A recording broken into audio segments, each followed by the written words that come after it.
starting to worry. Not because I thought you'd die. No. I knew exactly how much of the sleeping draught to put in your tea.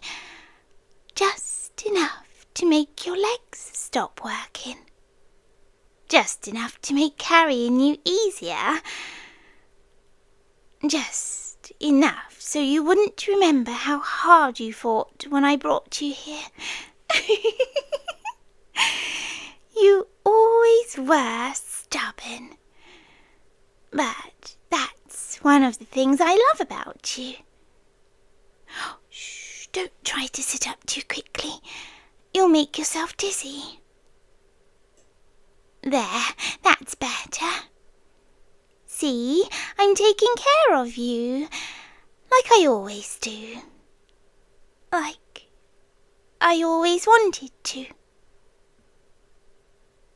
You look confused. That's understandable. Humans don't usually wake up inside ancient ruins beneath a forest mountain, especially not with iron chains around their wrists. Oh, don't look at me like that. The chains aren't for punishment, they're for protection. Mostly mine, a little bit yours. You'd hurt yourself trying to leave, and I'd be devastated if that happened. Do you recognize me? Look carefully, past the smile, past the hair, and the eyes. The eyes you've always said looked strange, beautiful, but strange. Look deeper. There, you see it now. The silver glow, the reflection that doesn't quite match the light. The little hints you always ignored. I'm not human. I know, shocking, terrifying, wonderful, all at once. I've spent years hiding it. Years pretending. Years of sitting beside you in taverns and markets and festivals, listening, watching, waiting, and wondering if you'd ever notice, wondering if you'd ever look at me and truly see me. But you humans never do. You only see what you expect to see. That's why creatures like me survive. What am I? That's a fair question, though the answer probably won't make you feel better. I'm a dragon. Not the kind from stories, not the giant beasts breathing fire over kingdoms. Those are exaggerations, mostly. No, I'm something far older, smarter, patient. A dragon that learned long ago that claws and fire attract hunters. But kindness, smiles, pretty faces, those are far more attractive. You look frightened. Please don't be. I haven't hurt you, have I? You're breathing, your heart is beating, your skin is untouched, and I have been very careful, more careful than anyone has ever been with me. You know, when I found you tonight, lying in the forest after sunset, I almost laughed. Not because it was funny, but because it was inevitable. Like destiny finally grown tired of waiting. Do you know what lives inside these woods? No. Of course you don't. Humans tell stories about monsters, but they never tell stories about the things that hunt monsters. Or the things monsters fear. You weren't supposed to survive. That's the truth. The honest truth. The thing I keep repeating in my head. You weren't supposed to survive the night. I saw them watching you, the shadows between the trees, the creatures with too many joints, too many teeth, the ones that imitate voices, that wear faces.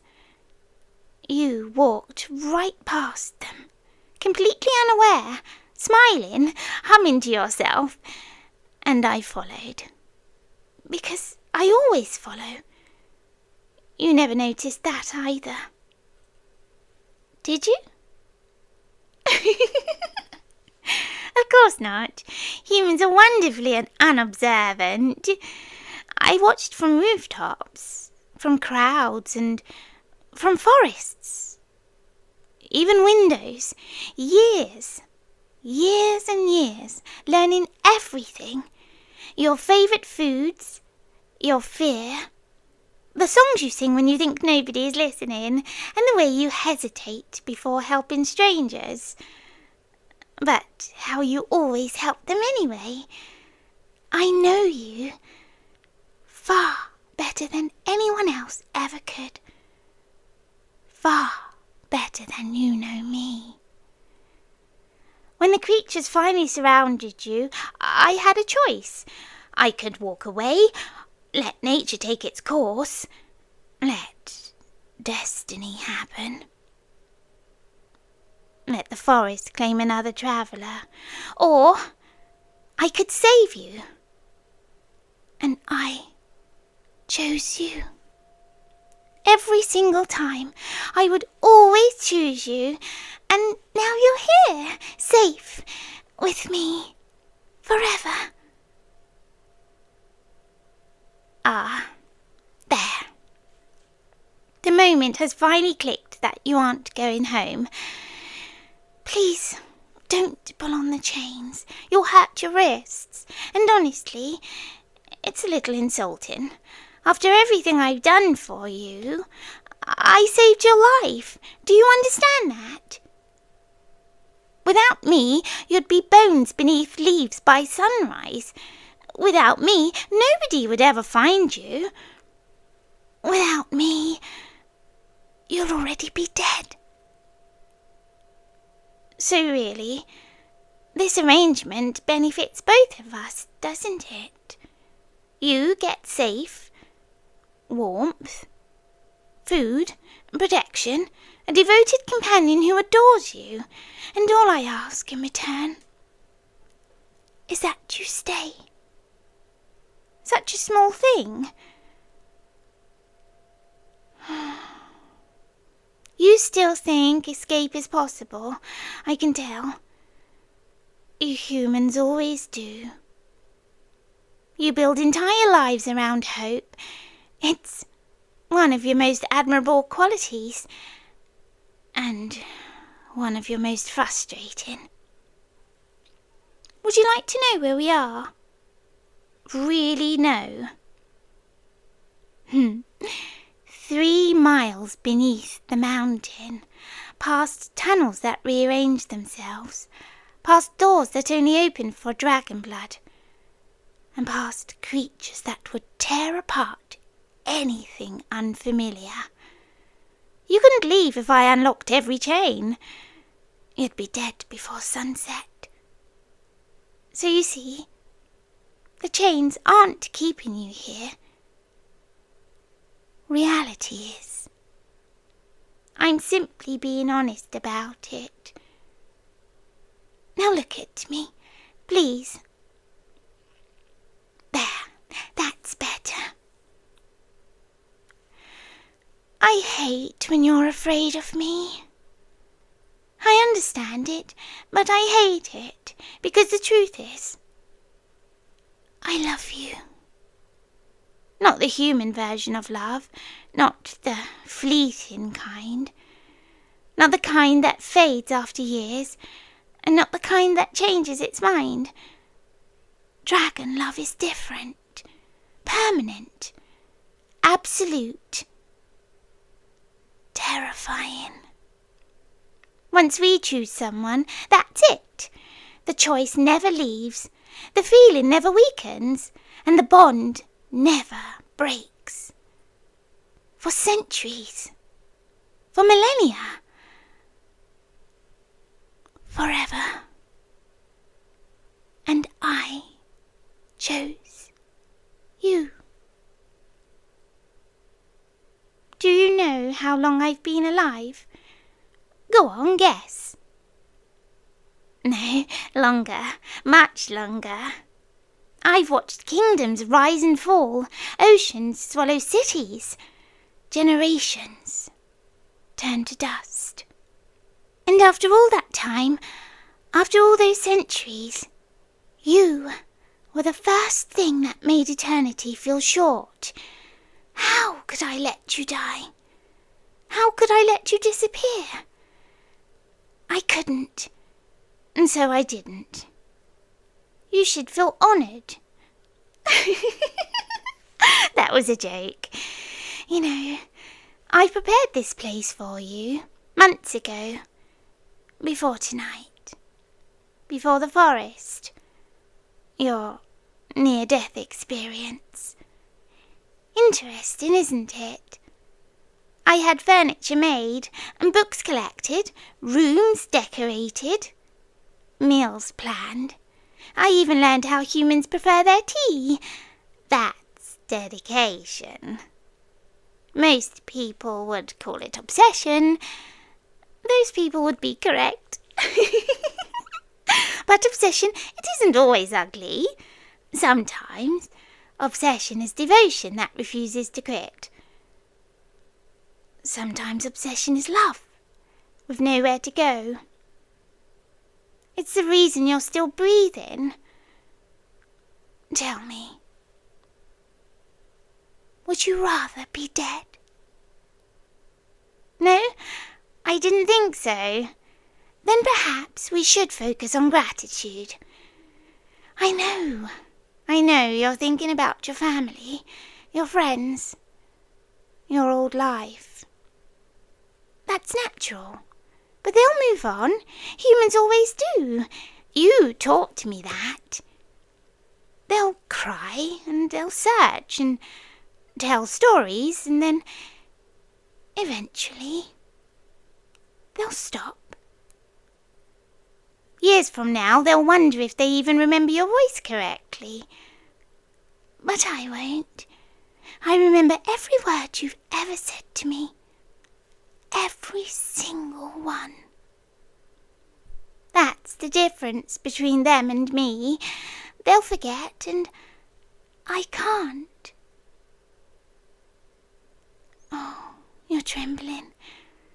Oh, sweetheart, come here. No, I know you don't want to, but please, come here anyway. There, see? Nothing happened. I'm only holding you. You're so warm. You humans are always warm. Do you know how cold the dragons become underground? How lonely, how silent the centuries are. Well, you changed that for me, without even trying. And now you're here, close enough to touch, close enough to hear breathe, close enough that I never have to wonder where you are again. Isn't that wonderful? Oh, no. Oh, I was afraid you'd say that. That's all right. You don't have to understand tonight or tomorrow. I have time. All the time in the world. You, unfortunately, don't. Which means, eventually, you'll see things my way. Eventually, you'll stop testing the chains and you'll stop asking to leave. And you'll realise I'm the only thing standing between you and the darkness outside.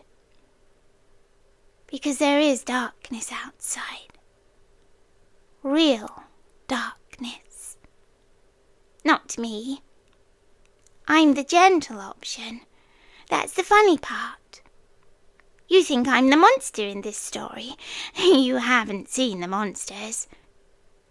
I've killed things that would make your mind break. I've buried creatures whose names no human language can pronounce. Compared to them, I'm practically kind. And compared to what I could be, I'm being incredibly patient. Because I love you. Did you hear that? Listen carefully. Nothing. No birds. No distant voices. Just us. I like that. The world has spent so long interrupting us, demanding your attention, and stealing your time, pulling you away from me. And now, it can't. Now, you're mine. Not as property, and not as a possession.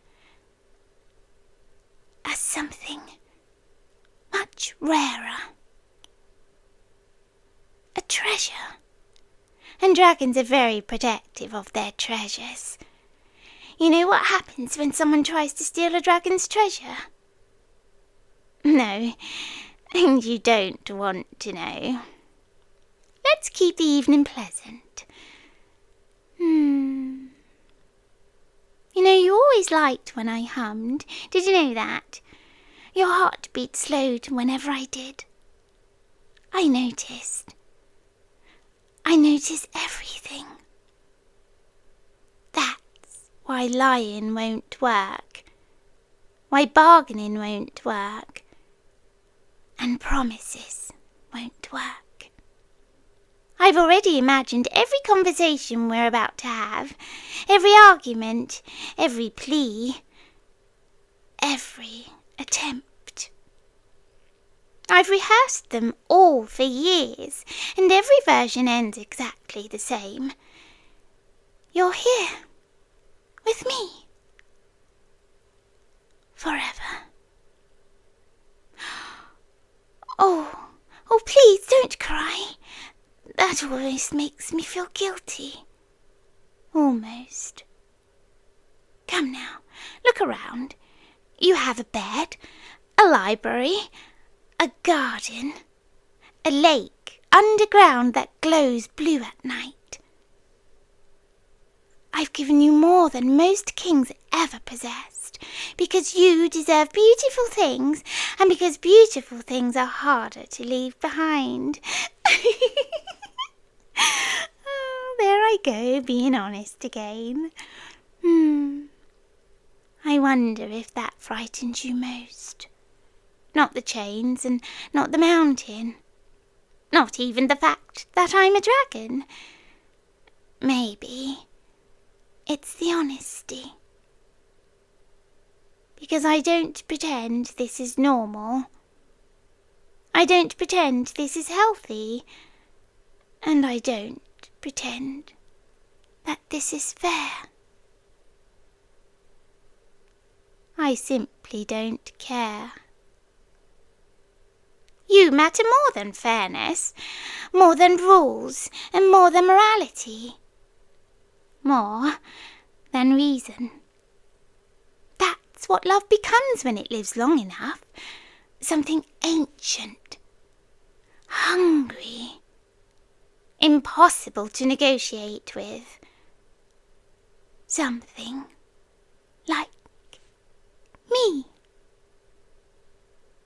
But don't worry, I won't hurt you. Not unless I absolutely have to. And I really, really hope it never comes to that. I'd much rather spend our first night together talking, learning more about you, even though I already know almost everything. But tell me something nobody else knows. No, that's all right. I'll wait, like I always have, and like I always will. Because eventually, the fear will fade, and the anger will fade, and the panic. And when those things disappear, I'll still be here, smiling and waiting, watching and loving. Exactly as I am now. You know, when dawn comes, you'll realise something. That nothing happened. The night you were never supposed to survive ended peacefully. You're alive. You're safe. You're warm, and the only price was me. Just me. Your devoted dragon. Your guardian. Your captor. Your admirer. Your everything. Sleep now. You don't have to make any decisions tonight. The mountain isn't going anywhere, and neither am I. Rest. Dream. Pretend you still have choices if it comforts you. I'll be here when you wake up. I will always be here when you wake up. Because I saved you. I chose you. I love you. And because, my darling, the moment I pulled you from that forest, the moment I carried you into the dark, the moment your heartbeat became my responsibility, you were never supposed to survive the night. But you survived it anyway. And now, you belong to the creature who made sure you did.